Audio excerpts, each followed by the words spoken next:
Hi, another Friday technical talk on Rotory.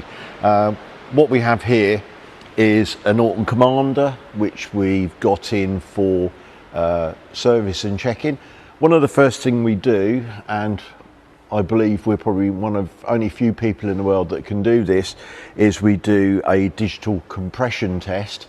So this is a three-sided rotor test of each rotor housing on your bike. It's a digital tester which we plug in and feed into the spark plug hole. This then gives us three readings for each rotor chamber as it's turning at a nominal speed. On bikes still fitted with battery and whatever, that's fine, we do it at crank speed.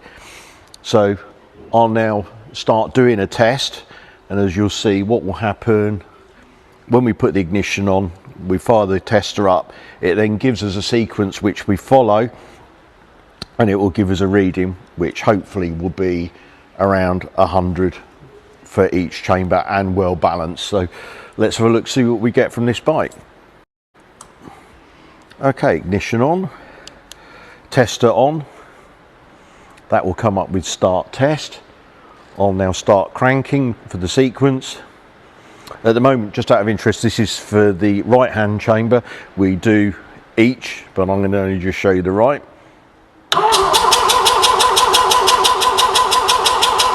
Cranked until it gave us the readings. As we can see from the results we've got here, we've got an engine RPM speed of 355 RPM, which is roughly what we like to get.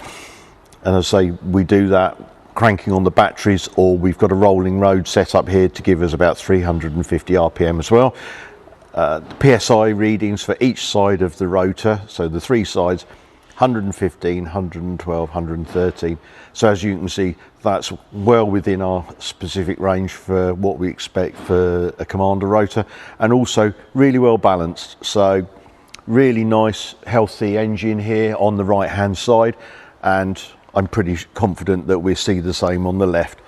I think it gives real confidence that you can see the health of your rotor housing, how healthy it is or whatever, if it's worn, if it's got any sticking seals or anything. This really answers all those questions for you. And it's something that we can do for you when you're doing a service or whatever, and we'll give you a copy of the details. So I hope that's useful, and I think that's a really nice service that we offer now.